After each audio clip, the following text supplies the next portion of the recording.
Kamusta, mga kaibigan? Welcome muli sa ating kwento ngayon.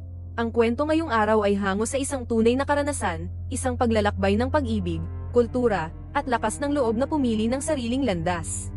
Sa simula ng kwento, makikilala natin si Carol, isang babaeng Aleman na naninirahan sa Switzerland. Nagpunta si Carol sa Kenya para magbakasyon kasama ang kanyang nobyo. Magkasama na sila sa loob ng 2 taon at ilang araw na nilang nililibot ang Kenya. Ngayon, ito na ang huling araw nila sa bansa.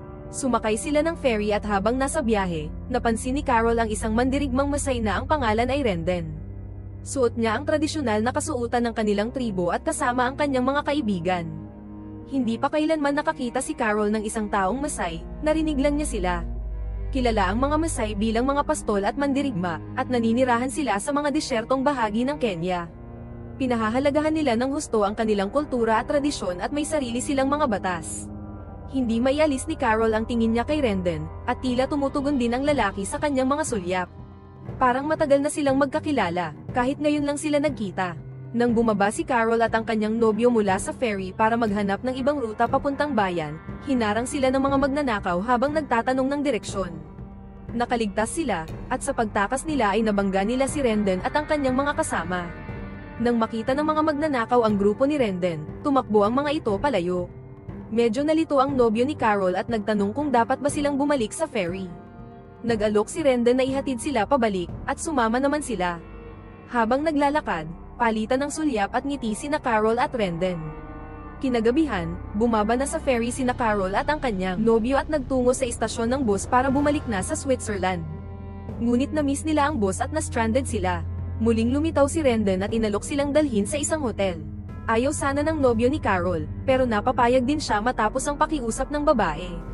Pagdating sa hotel, inimbitahan ni Carol si Renden na uminom, pero hindi siya pinayagang makapasok. Iminungkahi naman ni Carol na pumunta na lang sila sa isang club, pero sinubukang pigilan siya ng nobyo niya. Hindi siya pinakinggan ni Carol at tumuloy pa rin. Sa club, uminom at sumayaw si Carol kasama si Renden. Ramdam niya ang malalim na koneksyon sa lalaki. Dumating ang nobyo niya at nagalit nang makita silang magkasama. Isinama niya pabalik sa hotel si Carol. Kinabukasan, nasa paliparan na si Carol kasama ang kanyang nobyo, handang bumalik ng Switzerland. Ngunit abala ang kanyang isipan kay Renden. Hindi na siya masaya sa kanilang relasyon. Sinabi niya sa nobyo na ayaw na niyang bumalik sa Switzerland kasama ito. Sa puntong iyon, napagtanto ng lalaki na nahulog na ang loob ni Carol kay Renden. Umalis siyang galit at mag-isang umuwi. Nagpunta naman si Carol sa huling lugar kung saan niya nakita si Renden. Doon, sinabi ng mga kaibigan ng lalaki na bumalik na ito sa kanilang nayon. Matapos makuha ang direksyon ng nayon, sumakay si Carol ng bus at naglakbay mag-isa para hanapin siya. Ito ang unang beses na bumibiyahe si Carol ng mag-isa sa isang lugar na hindi niya kabisado. Pero determinado siyang hanapin ang taong mahal niya. Habang nasa daan, nadaanan niya ang ilang miyembro ng tribong Masay na pinagmamasdan siya habang dumaraan. Sa huli, nakarating siya sa isang nayon at nakilala ang isang babaeng Aleman na nakatira roon. Ang babae ay kasal sa isang lalaking taga roon.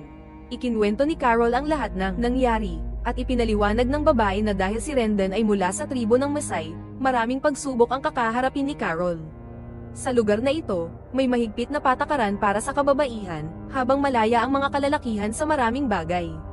Sa kabila nito, matindi ang nararamdaman ni Carol para kay Renden at handa siyang gawin ang lahat para muling makita ito. Kasama ang Aleman ng babae, nilaibat niya ang lokal na pamilihan, ipinapakita ang larawan ni Renden at nagtatanong sa mga tao. Ngunit sa loob ng ilang araw, walang nakakakilala sa kanya. Isang araw, narinig ni Renden ang balita na may isang babaeng naghahanap sa kanya. Pinuntahan niya ito. Nang magkita sila, napuno ng tuwa ang mukha ni Carol. Inamin ni Renden na nahulog na rin ang loob niya kay Carol. Isang gabi, nagkasama sila sa isang hotel. Kinaumagahan, isinama ni Renden si Carol sa kanilang nayon, na nasa gitna ng disyerto. Dito nakatira ang tribong Masay sa mga maliit na kabong gawa sa putik at kahoy. Ipinakilala ni Renden si Carol sa kanyang ina. Para kay Carol, kakaiba ang kanilang pamumuhay at tradisyon. Bagamat lahat ay bago sa kanya, may bahagi sa puso niya na nagsasabing manatili siya. Kaunti ang naiintindihan ni Carol sa lengguwahe ng Masay, dahil nabasa at narinig na rin niya ito noon. Kinagabihan, hinanap niya si Renden at nadatnan ito kasama ang isang kasamahan, inihaw ang karne ng bagong huling hayop. Naging hindi komportable si Carol sa nakita niya. Pagsapit ng gabi, sinubukan niyang matulog sa maliit na kubo, pinipilit mag-adjust sa mundong malayo sa kanyang nakasanayan. Kinaumagahan, inalok siya ni Renden ng half-cooked na karne, ngunit magalang niya itong tinanggihan. Hindi iyon isang pagkain na kaya niyang kainin. Makalipas ang ilang oras, nagtungo si Carol upang maligo. Ito ay sa isang bukas na lugar kung saan ang mga lalaki ay naliligo sa isang panig at ang mga babae naman sa kabila. Habang nagsisimula na siyang mag-alis ng tapal o do malapit sa mga babae, agad siyang pinigilan ni Renden at dinala sa mas pribadong lugar upang walang makatingin sa kanya, lalo na't isa siyang banyaga. Sa mga sumunod na araw, mas maraming oras ang ginugol ni na Carol at Renden na magkasama. Lalong lumalim ang kanilang ugnayan, sa damdamin at maging sa pisikal na aspeto. Isang araw, kailangan ni Carol ng ilang mahahalagang bagay, kaya nagtungo siya sa isang paring nagngangalang Bernardo, na nakatira malapit sa nayon. Mayroon siyang jeep at madalas magdala ng mga supply mula sa bayan. Magalang na nakiusap si Carol kung maaari siyang isama nito papunta sa bayan upang makabili ng pagkain at iba pang pangangailangan, dahil hindi niya kayang kainin ang bahagyang lutong karne ng mga Mesay. Ngunit tumanggi si Bernardo. Ayon sa kanya, bilang isa siyang dayuhan, malamang ay aalis din siya kagad. Lungkot na lungkot si Carol at bumalik kay Renden. Bigla na lang siyang nilapitan ng isang maliit na pinuno ng komunidad at sinabihan na bawal manatili roon ang mga banyaga nang walang opisyal na permit. Dahil hindi siya kasal sa kahit sinong miyembro ng tribo, kailangan niyang pumunta sa bayan upang magparehistro kung nais niyang manatili. Kinabukasan, nagtungo sa bayan sina Carol at Renden. Nanatili sila sa isang hotel at pagkatapos ay pumunta sa tanggapan ng opisina. Ngunit pinigilan ng gwardya si Renden sa pagpasok dahil hindi pinapayagan ang kanyang tradisyonal na kasuotan sa loob ng gusali. Nainis si Renden. Upang matulungan siya, isinama siya ni Carol sa palengke at binilhan ng damit. Naglakad-lakad sila sa palengke, ngunit kinagabihan, nilanat ng matindi si Carol. Kalaunan, napag-alamang tinamaan siya ng malaria. Inalagaan siya ni Renden ng buong lamang, binilhan ng gamot, at hindi siya iniwan hanggang siya'y gumaling. Nang bumuti ang pakiramdam niya, tumawag si Carol sa kanyang ina upang humingi ng pera. Ibinahagi rin niya na balak niyang manatili sa nayon ng ilang buwan pa. Kinabukasan, natanggap na niya ang kanyang stay permit at dumating din ang perang padala ng kanyang ina. Bumili siya ng segunda manong sasakyan upang mas madali siyang makapunta sa bayan para sa mga supply. Isang araw, matapos punuin ang sasakyan ng mga pinamili, pauwi na siya sa nayon nang biglang sabihin ni Renden na gusto niyang subukang magmaneho. Kahit na hindi pa siya marunong magmaneho, pumayag si Carol at pinaupo siya sa driver's seat. Maingat siyang tinuruan ni Carol, ngunit nabangga ni Renden ang sasakyan sa isang puno. Dahil sa takot at pagkabigla, napatili at napag-alitan siya ni Carol. Nagdamdam si Renden sa kanyang naging reaksyon at nagtampo. Kinagabihan, kinausap siya ni Carol ng mahinahon at ipinaliwanag na kailangan muna niyang bumalik sa Switzerland. Paliwanag niya, nauubusan na siya ng pera at kailangan niyang ibenta ang kanyang tindahan. Nangako siyang babalik kay Renden makalipas lang ang ilang linggo. Pagbalik niya sa Switzerland, ikinwento niya sa kanyang mga magulang ang kanyang desisyon, pakakasalan niya si Renden. Ngunit hindi natuwa ang kanyang pamilya. Tutol sila na magpakasal siya sa isang taong mula sa tribong Mesay. Sa kabila ng pagtutol ng pamilya, nanindigan si Carol sa kanyang desisyon. Habang ipinagbibili niya ang kanyang tindahan, bigla niyang nakita ang dati niyang nobyo. Mukhang masaya na ito sa piling ng ibang babae, at sa hindi inaasahang paraan, nakaramdam si Carol ng tuluyang pagbitaw sa nakaraan. Pagkatapos may benta ang kanyang tindahan, bumalik si Carol sa nayon ni Renden. Nang makita siya, agad na napuno ng saya ang mukha ni Renden. Marami siyang dalang mga gamit para sa mga taga-nayon, at tuwang-tuwa sila sa kanyang pagiging maalalahanin. Makalipas ang ilang araw, may isang lokal na babae ang lumapit kay Carol at sinabing, "Buntis ka." Nang marinig ito, kapwa sila ni Renden ay napuno ng galit. Nagpasya silang magpakasal, at agad nagsimulang maghanda ang buong nayon para sa seremonya. Kinabukasan, nagsuot si Carol ng kasuotan para sa kasal, ito na ang kanyang espesyal na araw. Dumating si Bernardo upang kausapin siya. Maingat siyang pinayuhan nito na mag-isip-isip muna bago ituloy ang kasal, paalala niya na malaki ang pagkakaiba ng kanilang mga kultura at maaaring mahirapan si Carol sa hinaharap. Ngunit hindi siya nakinig.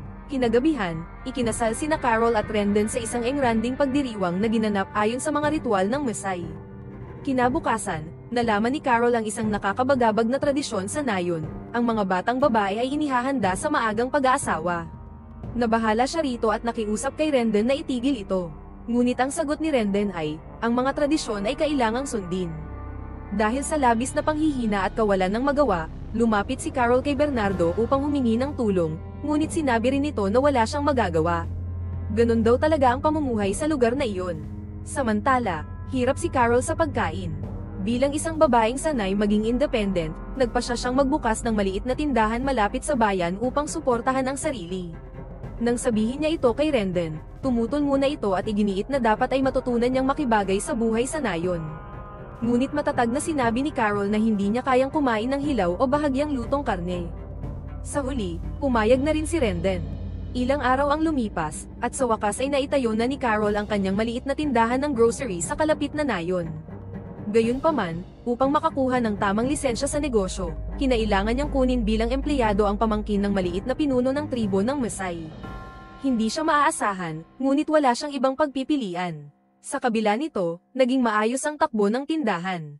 Dumadagsa ang mga mamimili, at si Carol, sa likas niyang pagiging masayahin, ay palaging bumabati sa lahat ng may ngiti. Ngunit hindi ito nagustuhan ni Rendon. Napansin pa ito ni Bernardo at tahimik na pinayuhan si Carol na huwag ngumiti o tumingin ng direkta sa mga kalalakihan dahil maaari itong mamasamain ayon sa kanilang kultura. Kahit buntis, patuloy pa ring namamalengke si Carol at siya pa rin ang nagluluto sa bahay. Subalit tila wala nang pakialam si Rendon. Sa halip na tumulong sa tindahan, inilalaan nito ang oras sa pag-inom kasama ang mga kaibigan, gamit ang perang kinikita ni Carol. Isang araw, napansin ni Rendon na bahagyang bukas ang likurang pinto ng tindahan. Dahil sa pagdududa, inakusahan niya si Carol na may ibang lalaki. Umabot pa sa puntong sinabi niya na baka hindi niya anak ang dinadala ni Carol. Labis na nasaktan si Carol sa mga paratang, at napaiyak siya. Ang totoo, hindi matanggap ni Rendon ang pagiging palakaibigan ni Carol, kahit pa simpleng pakikitungo lamang ito sa kanyang mga suki. Ngunit nang mapagtanto ni Rendon ang kanyang pagkakamali, napuno siya ng pagsisisi. Taos-puso siyang humingi ng tawad kay Carol, at kahit nasaktan siya, pinatawad pa rin ito ni Carol. Isang araw, nadiskubre ni Carol na pinamimigay ni Rendon ang pera at paninda ng tindahan sa mga kaibigan at kapitbahay nito ng pautang, na hindi naman kayang bayaran. Nang harapin niya ito, kalmado lang ang sagot ni Rendon, galing ka sa Switzerland. Ang dami niyong pera, konti lang ang ibibigay mo sa kanila. Nabigla si Carol sa kanyang narinig. Iniwan niya ang marangyang buhay sa Switzerland upang tumira sa isang lugar na iba ang kultura, at buong puso siyang nagsusumikap na mag-adjust.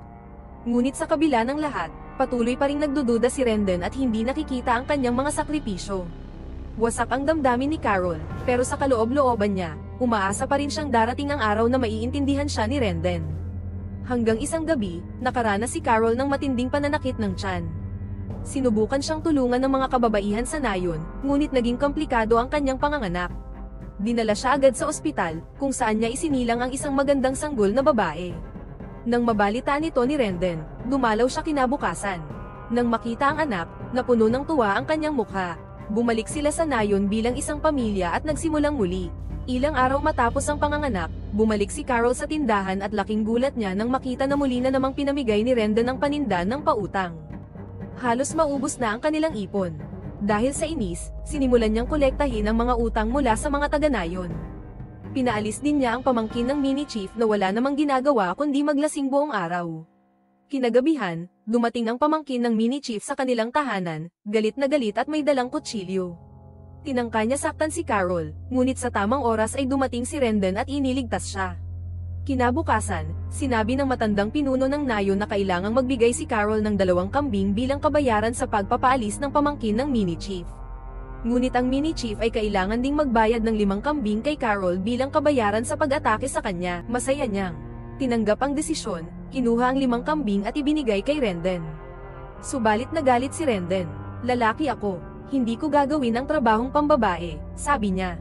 Itinapon pa niya ang mga gamit na dala ni Carol. Unti-unting nasira ang kanilang relasyon. Lalong lumala ang pagseselos ni Rendon, pinagdududahan niya ang bawat lalaking kinakausap ni Carol, kahit simpleng mamimili lang. Sinimulan pa niyang ilayo sa kanya ang kanilang anak. Isang gabi, sa harap ng maraming tao, inakusahan ni Rendon si Carol ng pakikipagpalakpakan sa mga suki niya. Sa galit, napasigaw si Carol, at nauwi ito sa sampalan. Tinangkapan ni Rendon na saktan siya ng mas matindi, ngunit mabilis na namagitan ang mga taga-nayon at pinigilan siya. Takot na si Carol, napagtanto niyang hindi na siya maaaring manatili sa piling ni Rendon. Isang araw, sinabi niya rito na dadalhin niya ang kanilang anak sa Switzerland upang ipakita sa kanyang ina. Nangako siyang babalik, ayaw sana siyang payagan ni Renden, ngunit sa huli pumayag din. Pumunta si Carol sa bayan kasama ang anak. Doon, pinapirma niya si Renden sa isang dokumento, isang kasulatan ng diborsyo, na hindi nito alam hanggang sa huli na ang lahat. Nang maunawaan niya ang papel, napilitan siyang pumirma, alam niyang hindi na babalik sa kanya si Carol. Hindi kailanman naging maayos ang trato ni Renden kay Carol, at alam niya na hindi na nito kayang ipagpatuloy ang buhay sa ilalim ng kanyang kultura. Sa pagpirma niya sa papel, pinalaya niya si Carol mula sa sakit at takot na dulot ng kanilang pagsasama. Ayaw man ni Carol na iwan si Renden, para sa kapakanan ng kanyang anak at ng sarili niyang kinabukasan, wala na siyang ibang mapagpipilian. Sa ganitong paraan, nagtapos ang kwento. Maraming salamat sa panonood.